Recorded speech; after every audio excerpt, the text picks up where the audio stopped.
I guess you could say my life was pretty normal, or at least I thought it was. I'm Jake, a 35-year-old guy with a decent job as a graphic designer, a nice house in a quiet suburb, and a beautiful wife named Sarah. We've been together for over a decade, and for the most part I thought we had it all figured out. Our son, Ethan, is 7 and loves swimming, which is why we signed him up for lessons with this young instructor, a guy named Kyle. At first, everything seemed fine. Sarah was her usual enthusiastic self, cheering Ethan on from the sidelines, and I was happy to watch as my little guy splashed around, learning to swim. But over the months, I started noticing little things. Sarah was spending more time on her phone, often texting with a smirk on her face that sent my gut into a knot. The late nights at the gym started piling up, and her excuses about working late began to sound rehearsed. I pushed these thoughts aside, convincing myself that I was just being paranoid and that our marriage was solid. But deep down, a dark cloud was brewing. One Friday night, I was home earlier than expected. Ethan had fallen asleep on the couch after watching cartoons, and I was ready to unwind with a beer and some Netflix. As I strolled through the living room, I noticed Sarah's phone charging on the kitchen counter. Normally, I wouldn't snoop, it's just not my style, but something compelled me to glance at it. As I picked it up, my heart raced. I opened the Messages app and felt sick. There were texts between her and Kyle that took my breath away. "Can't wait to see you tonight," one read. Another one said, "You make me feel alive." My hands shook as I read through the casual back and forth that was anything but casual. There were emojis, heart symbols, everything I thought was reserved for couples. It was like a dagger to my chest. In that moment, everything clicked. The late nights, the secrecy, the sudden interest in her appearance. I couldn't breathe. I dropped the phone, stunned and furious. I had never felt such a deep sense of betrayal in my life. How could she do this to me? To our family? I fought back the urge to scream and instead focused on the cold, hard truth. My wife was cheating on me with my son's swimming instructor. When Sarah finally came home, her facade was so convincing as she walked in with a bright smile and a gym bag over her shoulder. It made me feel even angrier. I confronted her in our living room, voice trembling with rage. "So, how was your workout with Kyle tonight?" I blurted out, my stomach twisting. She looked at me, confusion dancing in her eyes, and then it turned into that familiar bitchy smirk. "What are you talking about?" She shot back, her tone dripping with dismissiveness. I could see the gears turning in her head, trying to think of a way to squirm out of this. I pulled out my phone and threw it on the coffee table.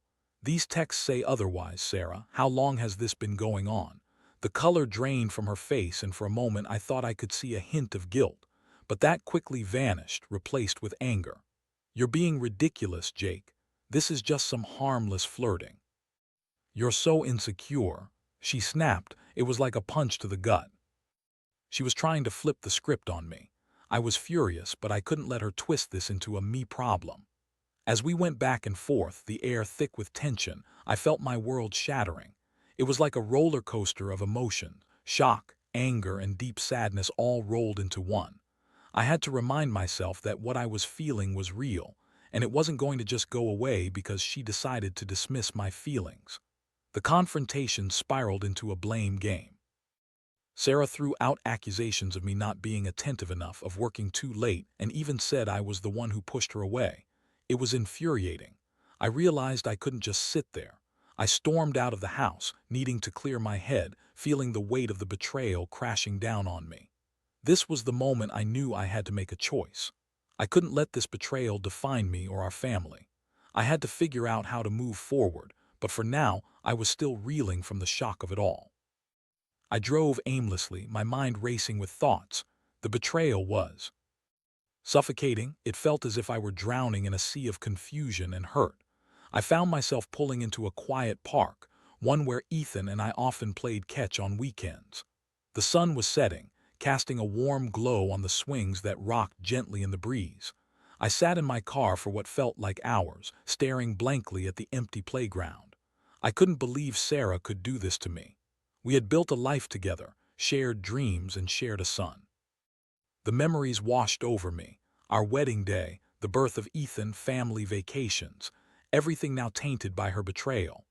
I felt like a fool for trusting her, for believing that we were a team. Eventually, I took out my phone and scrolled through the messages again, hoping I'd miss something, any hint of remorse or an explanation. But no, it was all just flirtation, casual banter that had evolved into something far more sinister. I could visualize her with Kyle, laughing, sharing intimate moments while I was home, blissfully unaware. The thought made my blood boil. I called my best friend Mike. He had always been my sounding board during tough times, and I needed someone to talk to. After a few rings, he picked up. "Hey man, what's up?" he said, a hint of cheerfulness in his voice. "Can we talk?" I replied, my voice heavy with emotion. "Sure, where are you?" "Parked by the old playground. On my way." When Mike arrived, he immediately sensed something was off. He slid into the passenger seat, and I could see the concern etched on his face. I took a deep breath, preparing to unload the emotional turmoil I had been grappling with. "Jake, what's going on?" he asked, cutting straight to the point. "Sarah is cheating on me," I blurted out, the words tasting bitter on my tongue. "What, with who?" "My son's swimming instructor, Kyle," I replied, my voice shaking with disbelief. Mike's expression shifted from shock to anger. "Dude, are you serious? How did you find out?" I explained everything, the texts, the confrontation, her dismissive reactions. With every detail I revealed, it felt like I was peeling away layers of my own pain. Mike listened intently, his jaw tightening as I spoke. "I can't believe she'd do something like this," he finally said. "Have you thought about what you're going to do?" I shook my head, unsure. "I don't know, man. Part of me wants to confront her again to make her own up to it, but I also feel like I'm just going to get a bunch of lies and excuses." "Have you thought about taking some time apart, or maybe even getting a lawyer?" Mike suggested. I sighed heavily. I've never imagined my life would come to this. I thought we were happy. I thought we were building a future together.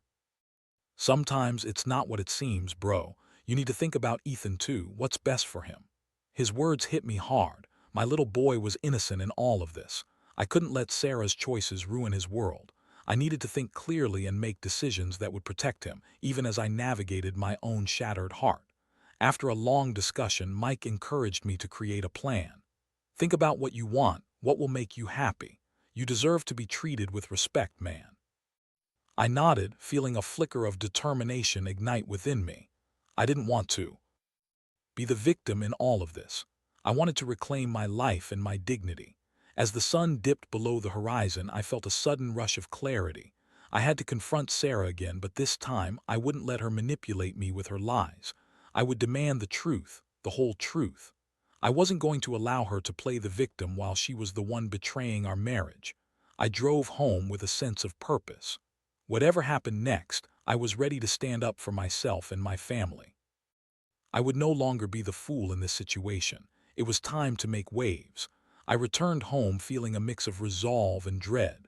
The house was eerily quiet. I knew Sarah would be on edge, but I couldn't allow her to dodge accountability any longer.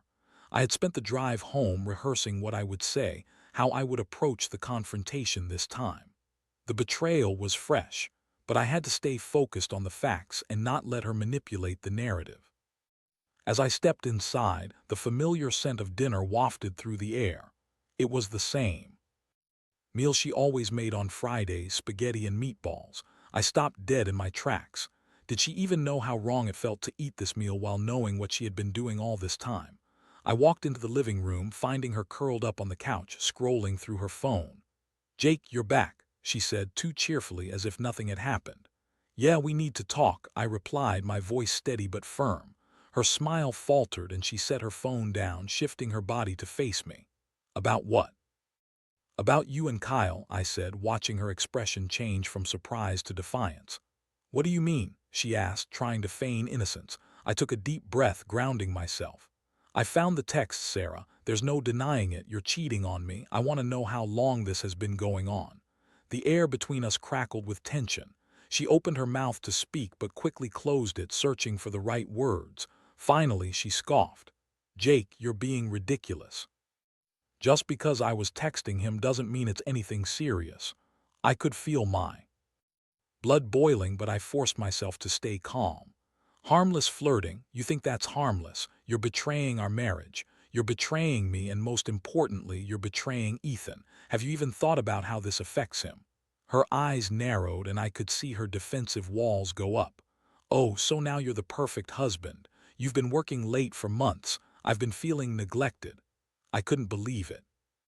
She was turning this around on me, trying to make me feel guilty when she was the one who had crossed every line.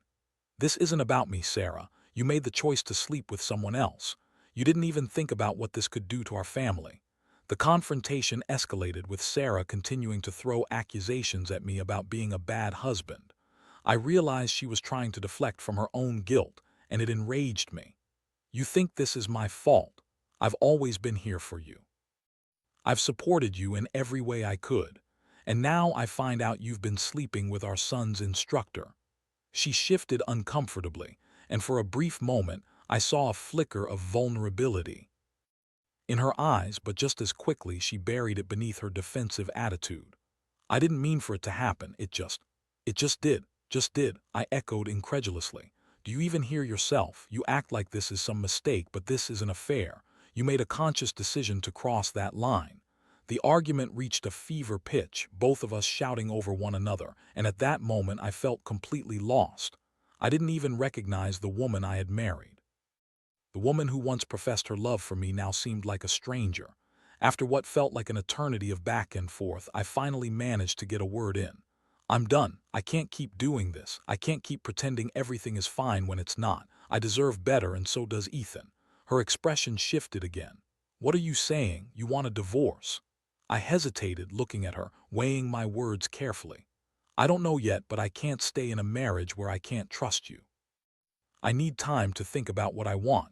The realization that this conversation could lead to the end of our marriage hung in the air. I wanted her to understand the gravity of her actions, the consequences of what she had done. I needed her to feel just a fraction of the pain she had caused me. She didn't respond, and for a moment we stood there, the weight of our shattered relationship hanging heavy between us. I turned to walk away but paused, looking back at her. "You need to think about what you want too, Sarah. I'm not the only one who has to make a decision here."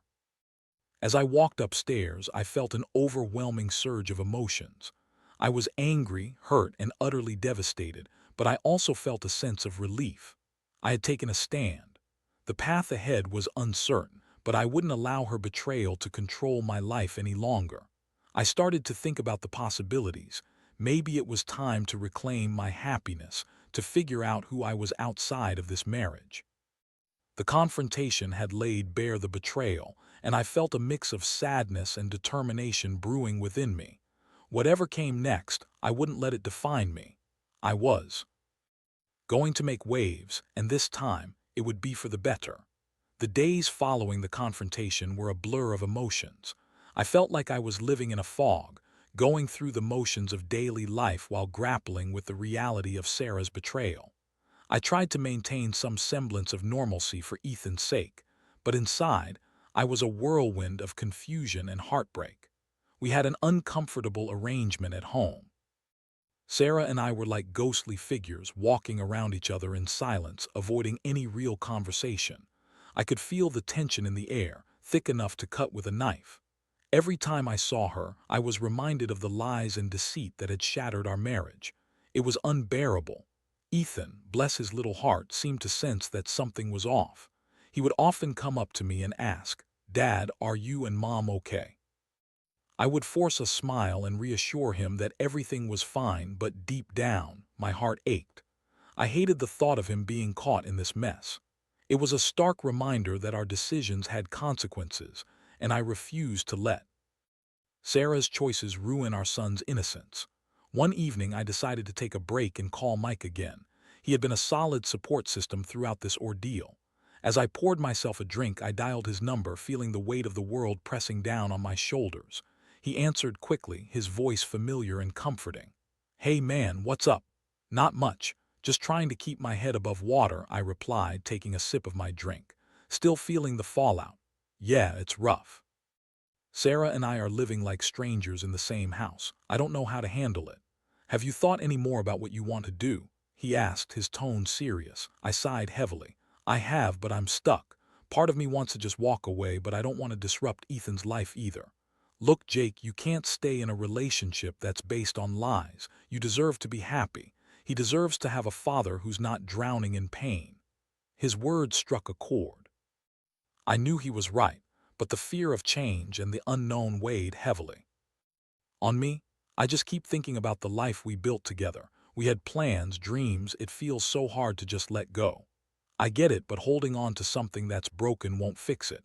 You have to think about what's best for you and for Ethan, Mike said. After a long conversation, I hung up feeling a bit lighter. It was time to take actionable steps. I couldn't continue living in this limbo. I needed to confront Sarah again, but this time it had to be about our future. That weekend, I decided to have a serious discussion with her. I set the stage carefully, choosing a time when Ethan was at a friend's house for a playdate. I wanted to avoid any distractions and have an honest conversation about our marriage and where we stood. When Sarah walked into the living room, I could tell she was already on edge. "What's this about?" she asked, her arms crossed defensively. "I just want to talk, really talk," I said, trying to keep my tone calm. "About what?" she replied, feigning nonchalance. "About us, about the affair and where we go from here." She rolled her eyes, clearly irritated. "Jake, I don't want to go in circles again. It was a mistake." "A mistake? You refer to it as a mistake when you were intimate with someone else. This isn't just oops, I slipped. It was a conscious choice and it hurt me deeply. I need you to take this seriously." I watched as the defensiveness faded from her expression, replaced by something that resembled remorse. "I know it was wrong. I didn't think about how it would affect you or Ethan. Just what? You let yourself get swept up in whatever thrill you found, but now we have to deal with the fallout. We can't keep pretending everything is fine, Sarah." Her shoulders slumped, and for the first time I felt as if I were getting through to her. "What do you want, Jake? I don't want to lose you, but I don't know how to fix this." "Honestly, I don't know either, but I can't keep living like this.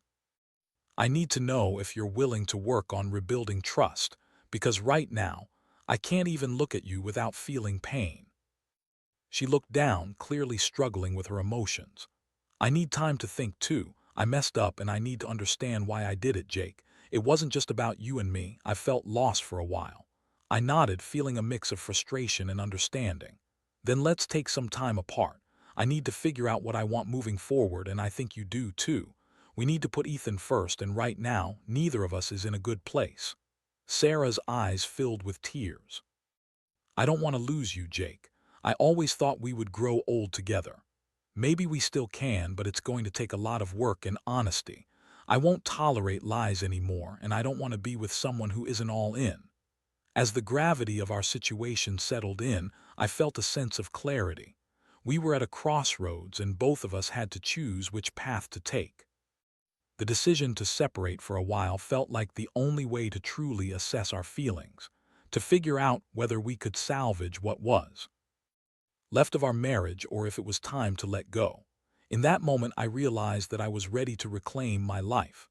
Whatever happened next, I wouldn't back down. It was time to make some waves and seek the happiness I deserved. After that conversation, things changed in our household. We had agreed to take some time apart, which meant I moved into the spare bedroom while Sarah remained in our master bedroom. The shift was strange at first, but I felt an unexpected sense of relief.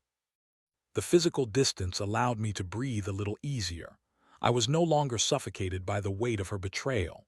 During the first couple of weeks, I focused on my routines, attempting to find solace in normalcy.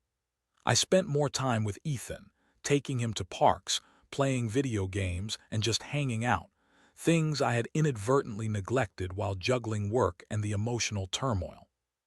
I wanted to be present for him, to assure him that he had my full attention and love despite the chaos unfolding at home. But there were moments, especially in the quiet of the night, when loneliness crept in. I would lie in my bed staring at the ceiling, thoughts racing about Sarah and what had led us to this point. I found myself reflecting on the good times we had shared, our wedding, the birth of Ethan, our vacations. Those memories haunted me, a bittersweet reminder of what we once had and what we might never have again. I also took the opportunity to dig deeper into my feelings through self-reflection. I began journaling, detailing my thoughts and emotions. It became a safe space where I could vent without fear of judgment. I wrote about my anger, fear, and sadness, but also about my hopes for the future. whether that future included Sarah or not. There was a kind of catharsis in putting pen to paper, and I found it helped me process the intense feelings swirling inside me. A few weeks later, I decided to reach out to a therapist.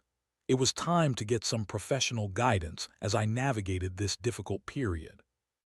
I wanted to understand not just the emotional impact of Sarah's betrayal, but also how to regain my sense of self. After a couple of sessions, I started to feel a sense of clarity. I realized that while I had been a devoted husband and father, I had also lost sight of who I was as an individual. Around the same time, Sarah began reaching out to me more frequently. We had established a tentative communication about logistics, who would take care of Ethan when, and gradually those conversations turned into discussions about feelings. It was as if the walls she had built around herself were starting to crumble. One day, as I was preparing dinner for Ethan, Sarah came into the kitchen. "Can we talk?" she asked, her voice soft and hesitant. I put down the spatula and nodded. "Sure. We've been living like this for weeks and I've had time to think. I want to apologize, Jake. I can't express how sorry I am for what I did. I messed up in ways I cannot even begin to describe." I watched her, searching her face for sincerity. "I appreciate that, Sarah, but apologies need to be backed up by actions. I need to know you're willing to change, to work on yourself." "I am," she said, tears welling in her eyes. "I've been seeing a therapist too." I realized that I was caught up in my own issues, feeling overwhelmed and unfulfilled, but that doesn't excuse my actions. I let you down, I let Ethan down, and I'm ready to change. Her words hit home, but I wasn't sure whether I could trust them. "I want to believe you, but you have to understand how deeply this has affected me. I can't move forward until I see that you're committed to working on this." "I'm committed, Jake," she insisted. "I want to rebuild our family. I want to prove to you that I can be a better partner. I miss us." Hearing her say that struck a chord in me. I had missed us too, the laughter, the love, the companionship we once shared. But I also knew that it wasn't enough to just want things to go back to the way they were. We needed to build something new based on trust and honesty. "Let's take baby steps," I suggested. "Maybe we can start by having dinner together once a week. No distractions, just us." Her face lit up. "I'd like that, I really would." As the weeks passed, we began to reestablish a sense of connection over those dinners. We talked openly about our feelings, our struggles, and our hopes for the future. It was awkward at first, but with each conversation, it felt as if we were peeling away layers of hurt, slowly revealing the raw vulnerability beneath. But there were still moments of tension and unease. I would catch myself questioning her every word, every action, fearing that she might slip back into old patterns. The trust was fragile, and I didn't know how long it would take to fully rebuild it. One evening, as we sat across from each other at the dinner table, I took a deep breath. "Sarah, I want to move forward, but I need to be clear about something. If we're truly going to rebuild this, honesty is essential. I can't handle any more secrets." She nodded earnestly, her expression serious. "I promise, no more lies. I'll do whatever it takes to earn your trust back. I want our family to be whole again." Those words felt like a small glimmer of hope. It was the beginning of a challenging journey, but as we navigated the rocky road ahead, I realized that reclaiming trust would require patience from both of us. We were still in the process of healing, but for the first time in a long time, I felt like we might actually have a chance to rebuild something meaningful. I still had a long way to go, but I was determined to make waves in my life.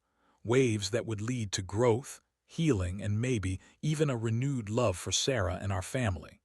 Despite the uncertainty, I felt a flicker of hope beginning to light the way forward. As weeks turned into months, the process of rebuilding our relationship was both challenging and transformative. Sarah and I were learning to communicate openly, a skill we had lost in the chaos of betrayal and hurt. Each week, our dinner dates became more relaxed, and with time, laughter began to creep back into our interactions. It was a fragile kind of happiness, but I clung to it. We also started attending couples therapy together. The sessions forced us to confront the underlying issues that had contributed to the breakdown of our marriage. It was uncomfortable at first, but having a neutral third party helped us express feelings we had bottled up for too long. We began to understand each other's perspectives, and I started to see the vulnerabilities that had driven Sarah's actions. One evening, after a particularly intense therapy session, we sat in the car outside our home. The air was thick with emotion. "I know it's going to take a long time to fully rebuild, Jake," she said, looking out the window, her eyes glistening. "But I'm committed to this. I want to be better for you and for Ethan." "I appreciate that, Sarah," I replied. "But I need to see that commitment in your actions, not just your words. It's going to take time, and I'm willing to work on this if you are." "I am," she said firmly. "I've been reflecting on my choices and why I made them. I don't want to lose you again." It was then that I realized I was beginning to let my guard down. I could feel the walls I had built around my heart slowly starting to crumble. It was terrifying, but also liberating. I was willing to take the risk because I believed in the possibility of a brighter future for both of us. As we grew closer, I also focused on my own personal growth. I started running regularly, which became a form of therapy for me. The physical activity cleared my mind and allowed me to process my emotions more effectively. I also made a point to nurture friendships outside of my marriage. I spent time with Mike, who had been a rock during this tumultuous time, and I made new friends through running groups. Ethan was oblivious to the complexities of adult relationships, but I made sure he felt loved and secure. I wanted him to know that despite the challenges his parents faced, he was our top priority. I involved him in family activities, whether it was game nights or weekend outings, ensuring he felt the warmth of our family unit.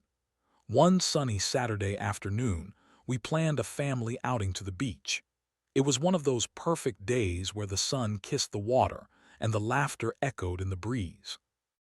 Watching Ethan splash in the waves, joy evident on his face, filled me with a sense of contentment I hadn't felt in a while. I turned to Sarah, who stood beside me, and for the first time in a long time, I felt the connection we once had start to reignite. "Look at him," I said, smiling. "He's having the time of his life." Sarah beamed, her eyes sparkling. "We're lucky to have him." That day, as we built sandcastles and chased waves, I felt hope blossom in my heart. It was a small but significant step toward healing. I realized that while we still had work to do, we were on the right path. We were learning to become better partners and better parents. As the sun began to set, painting the sky with hues of orange and pink, I felt a sense of peace envelop me. I turned to Sarah and said, "I know it won't always be easy, but I believe we can get through this together." She nodded, her voice steady. "I believe that too, Jake. I've learned so much about myself and what I need to do to be a better partner. I'm committed to us, and I'll prove it to you." In that moment, I knew that rebuilding didn't mean we would erase the past. Rather, it meant we were forging a new path, one that honored our shared history while also embracing the lessons learned from our mistakes. As we walked back to our car hand in hand, I felt a renewed sense of purpose. I was ready to embrace whatever the future held for us. We were making waves, but this time they were waves of healing and hope, waves that could carve a new beginning for our family. This journey wasn't about forgetting what had happened. It was about growth, forgiveness, and the courage to move forward. I had learned that love is not just a feeling, but a commitment to continually work on oneself and the relationship. And while the future was still uncertain, I was ready to face it, hand in hand with Sarah, with our son by our side. Together, we would navigate the waters ahead, no matter how turbulent they might be.